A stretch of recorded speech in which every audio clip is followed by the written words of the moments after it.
ایک بحری جہاز سامان سے لدا ہوا ایک بحری جہاز محو سفر تھا کہ تیز ہواؤں کی وجہ سے وہ الٹنے لگا۔ قریب تھا کہ جہاز ڈوب جاتا اور اس میں موجود تاجروں نے کہا کہ بوجھ ہلکا کرنے کے لیے کچھ سامان سمندر میں پھینک دیتے ہیں۔ تاجروں نے مشورہ کر کے یہ طے کیا کہ سب سے زیادہ سامان جس کا ہو وہی پھینک دیں گے، تو جہاز کا زیادہ تر لوڈ ایک ہی تاجر کا تھا۔ اس نے اعتراض کیا کہ صرف میرا سامان کیوں؟ سب کے مال میں سے تھوڑا تھوڑا پھینک دیتے ہیں۔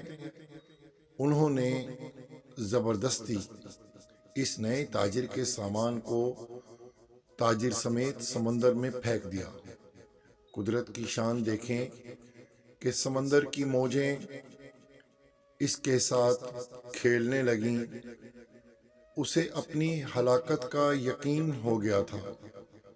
اس تاجر کو جب ہوش آیا، اس کی آنکھ کھلی تو وہ کیا دیکھتا ہے کہ لہروں نے اسے ساحل پر پھینک دیا ہے۔ یہ ایک بالکل غیر آباد جزیرہ تھا۔ جان بچانے پر اس نے اپنے رب کریم کا شکر ادا کیا، اپنی توانائیاں اور اپنی سانسیں بحال کیں، اور پھر وہاں پر پڑی لکڑیوں کو جمع کر کے سر چھپانے کے لیے ایک جھونپڑی ڈالی۔ اگلے روز اس تاجر کو کچھ خرگوش بھی نظر آئے تو اس نے ان کا شکار کر کے ان کا گوشت کھایا، اور یوں اس کا گزر بسر ہوتا رہا۔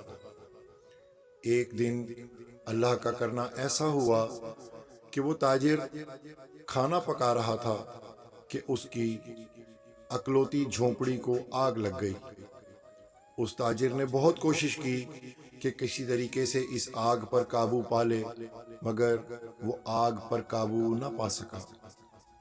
اس نے دل گرفتہ ہو کر زور زور سے پکارنا شروع کیا کہ اللہ، تو نے مجھے سمندر میں پھینک دیا، میرا سارا سامان غرق ہو گیا۔ اے خدا، اب یہی تو جھونپڑی تھی، یہی میری کل کائنات تھی، اور میرے مالک تو نے اسے بھی جلا کر راکھ کر دیا۔ اب بتا میں کیا کروں؟ اب مجھے سمجھا کہ میں کیا کروں۔ یہ شکوہ کر کر وہ خالی پیٹ سو گیا۔ صبح جب اس کی آنکھ کھلی تو اس کے سامنے ایک انتہائی عجیب منظر تھا۔ اس تاجر نے دیکھا کہ ایک کشتی ساحل پر لگی ہوئی ہے اور اسے ملاح لینے آئے ہوئے ہیں۔ اس نے پوچھا ملاحوں سے کہ تمہیں میرے بارے میں کیسے پتا چلا؟ تو ملاحوں نے جو جواب دیا اس سے تاجر حیران رہ گیا۔ ملاحوں نے کہا کہ ہم جانتے ہیں، ہمیں پتا تھا کہ یہ جزیرہ جہاں پر تم آئے ہو یہ بالکل غیر آباد ہے، یہاں پر کوئی انسان نہیں رہتا، لیکن دور سے دھواں اٹھتا ہوا نظر آیا تو ہم سمجھے کہ شاید کوئی یہاں پر بھٹکا ہوا مسافر پھنسا ہوا ہے جسے بچانا چاہیے، اس لیے ہم تمہارے پاس آئے۔ پھر تاجر نے اپنا پورا قصہ انہیں سنایا تو ملاحوں نے یہ کہہ کر اسے مزید حیران کر دیا کہ جس جہاز سے تمہیں سمندر میں پھینکا گیا تھا وہ جہاز آگے جا کر غرق ہو گیا۔ یہ سن کر وہ تاجر سجدے میں گر گیا، اپنے رب کا شکر ادا کرنے لگا اور کہا کہ پاک ہے وہ ذات جس نے مجھے بچانے کے لیے تاجروں کے ہاتھوں سمندر میں پھنکوایا۔ اپنے بندے کے بارے میں اللہ زیادہ جاننے والا ہے۔